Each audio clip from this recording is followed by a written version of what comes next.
Muito se fala sobre esse homem te odeia, minha filha.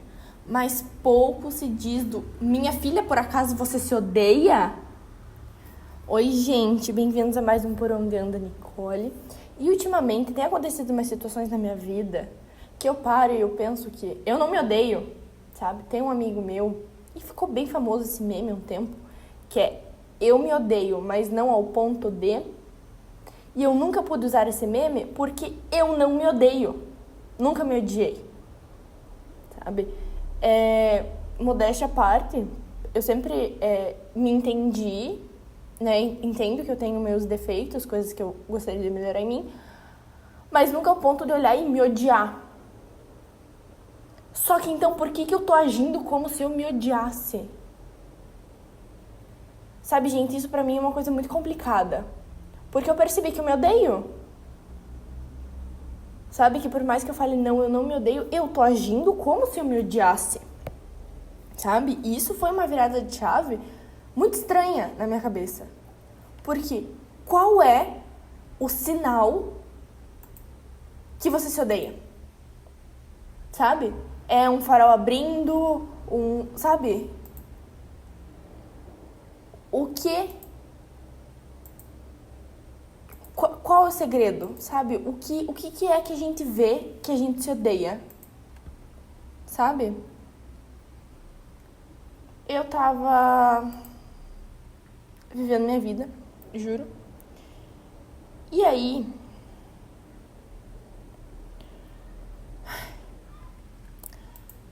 fui conversar com a minha fiel escudeira. E minha fiel escudeira me falou algumas coisinhas. E aí... eu fiquei um pouco em choque. Porque ela tava me dando conselhos que ela me pedia. E ela agia como se se odiasse. E aí eu falei, gente, então eu acho que eu me odeio. E nesse momento eu tive uma grande crise mental, porque... como é que eu me odeio, sabe? Como é que eu trabalho o dia inteiro pra mim, me preocupo comigo, com a minha saúde, com a minha tranquilidade, com o meu descanso, com o meu mental. Como que no final do dia eu ajo como se eu me odiasse? E é muito engraçado porque eu só ajo como se eu me odiasse numa situação específica, que eu não vou contar aqui agora, momentaneamente. Mas sabe? E aí quando eu percebi isso, eu parei e eu fiquei tipo... Mona, você é completamente maluca. Só que o tempo foi passando e eu digo, não, mas agora vai ser diferente. Eu me amo, não vou agir assim. E ajo. Eu tô caindo no mesmo buraco. Sabe? Só que aí... só tem um jeito de eu parar de cair nesse buraco. E eu não posso parar de cair nesse buraco momentaneamente. Tem que esperar um pouquinho ainda. Sabe, gente? É complicado. É difícil. Realmente é difícil. Porque quando a gente se vê... primeiro, quando a gente se vê que a gente se odeia, né? Quando a gente vê que a gente se odeia, que a gente tem uma percepção... eu tô com dor no meu joelho. Mas quando, tipo, você tá vivendo e você percebe... eu não sei como é pra você. Se você realmente se odeia... se você teve essa percepção que nem eu, se isso nunca aconteceu, mas enfim, estou contando minha experiência. E quando eu percebi isso, eu falei, cara, a gente não pode continuar assim. A gente, eu e as pessoas que estão olhando na minha cabeça. Por quê?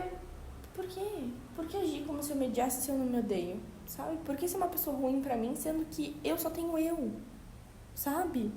E eu acho que isso é poético e preocupante, porque eu só tenho eu. Sabe?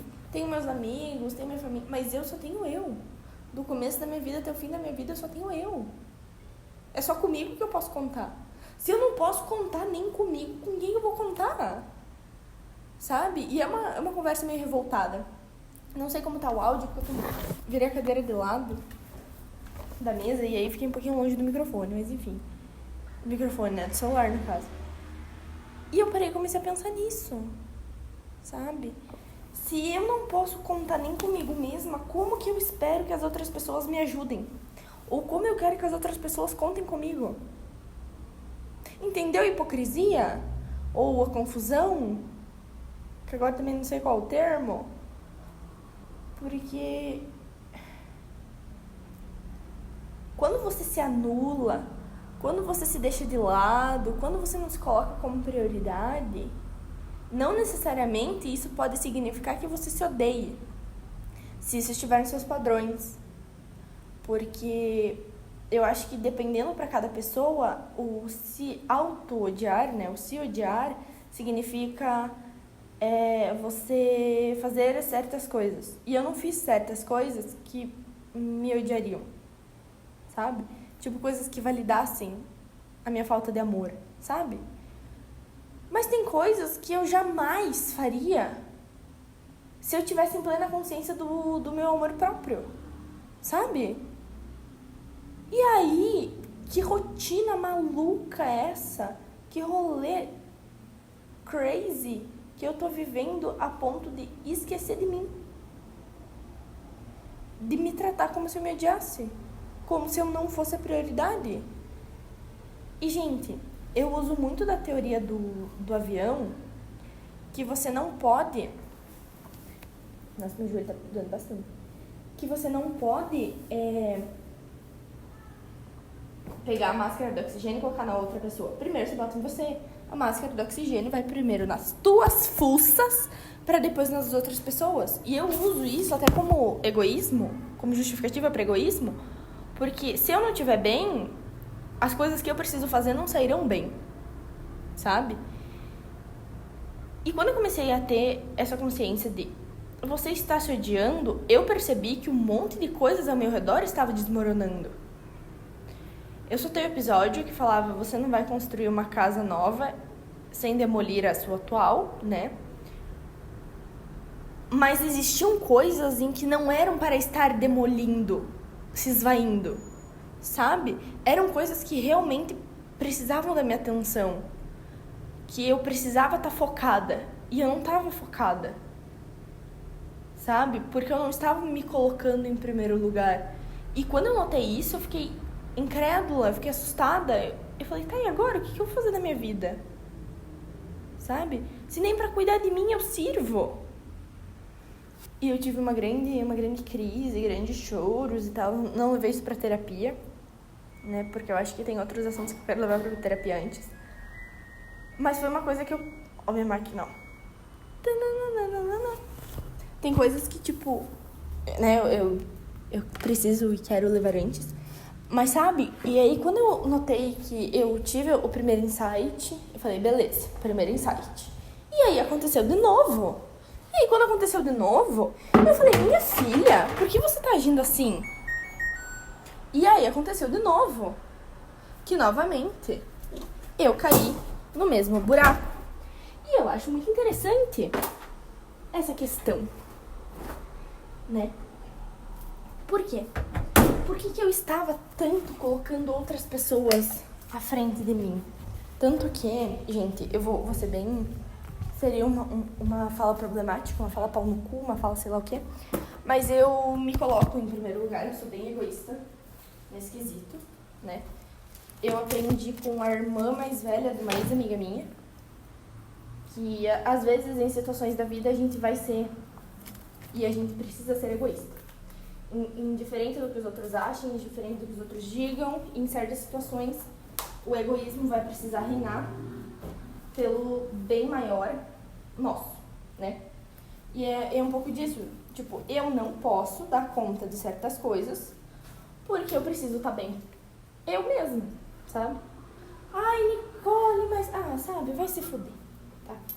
Não tem, eu não consigo nem pensar numa justificativa só se eu mandar se fuder. Porque em certas situações, claro, se você tem um filho, talvez, tipo, alimentar uma criança, talvez seja mais importante que lavar o cabelo, né?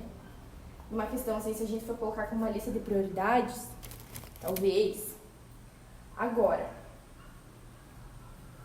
eu não acho que a gente tem que só ficar se preocupando com os outros. Pela teoria do avião, né? O que adianta você colocar uma máscara de oxigênio na cara de outra pessoa e você não ter Primeiro, se você não botar máscara de oxigênio nas tuas fuças primeiro, talvez você não tenha nem força de terminar de colocar na cara de quem você precisa. Isso é problemático. E quando eu comecei a agir assim, eu percebi que talvez eu me odiasse.